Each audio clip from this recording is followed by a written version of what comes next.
Namaste and welcome to day 5 of Yoga Story Daily Dose of Yoga. Today we'll be talking about protecting our wrists. Now, anatomy is very, very complex and everything is connected. So shoulders, abs, we want those things strong so that when we get into certain poses, we're not straining the wrists. So I'll talk about in future videos how we can strengthen shoulders, how we can strengthen abdominal muscles and all of that. Today, I'm just going to focus on protecting our wrists when we're maybe not at that level of strength, or even if we are and we just have injury or something like that. So one of the things that I do in my classes is slow down, and I encourage people to slow down. We don't do a lot of what are called Chaturangas, or our high to low plank, and I'll demonstrate that for you here. So this is our high plank where the shoulders are above the wrists, our abdominal muscles are engaged, inner thighs, all of that. We do the shift forward, lower halfway down, elbows close to the body. And then usually from here, we'll come to what is called upward facing dog, where we keep the knees and thighs lifted, pull the chest forward, roll the shoulders back, and then make our way to downward facing dog. So in many classes, particularly fast moving vinyasa style classes, or power yoga classes, you'll move through that series of poses multiple times throughout the class. And for people that are not used to having that much strain on their wrists, that maybe don't have the strength in their shoulders, the strength in the abs to sustain that pressure on the wrists, it's not very helpful. And in most of my classes, I have a lot of people that are either beginners at yoga or have been working with me for a while, but have some mobility issues here and there. So I want to make sure that everyone is very safe. That is my top priority in a class or when I'm guiding a private instruction. So one of the ways that you can help protect your wrists is by creating a fist and creating a strong length, a more neutral position for the wrist.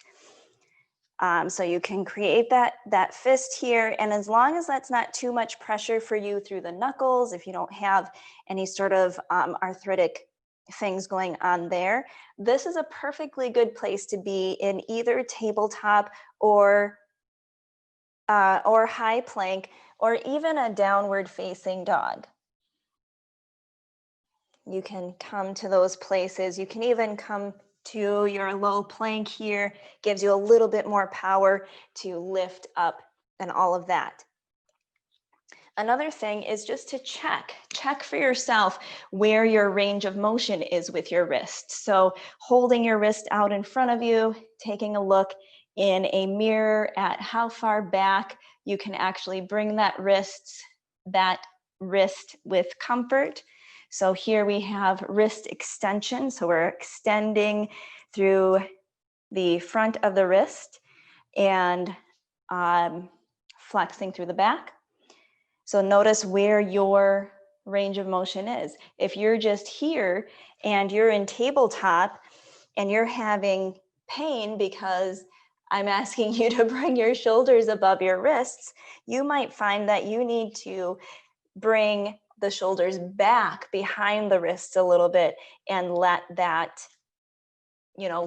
yourself be in a place where your range of motion is. Or again, you can create those fists and have a more neutral wrist here. Another thing is the same thing in downward facing dog. And in fact, in downward facing dog, we want to have this position for the wrists. So even before you start to move into downward, checking with the wrists that they're positioned so that everything's nice and long And then coming up, keeping that position and sending the hips back and creating that all of that space through the front of the shoulders and through the wrists. Another thing that you can do before and after a practice is wrist rolls. So rolling the wrists one side and then to the other, some forearm and wrist massage. So taking this part of the thumb and just moving it gently across the forearm and working through the muscles there to help alleviate any pain or strain there.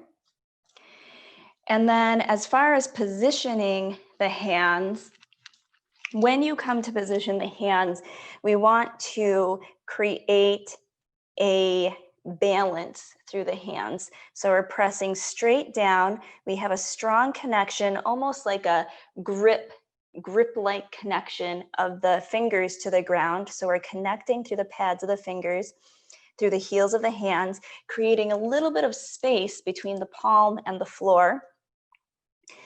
And more of that weight is through the L shape of the hands, the pointer and forefinger of the hands, and less through the pinky. So we keep the pinky side nice and light. And that's, again, in our tabletop, whether we're in high plank, again, finding that gripping place, and in our downward facing dog.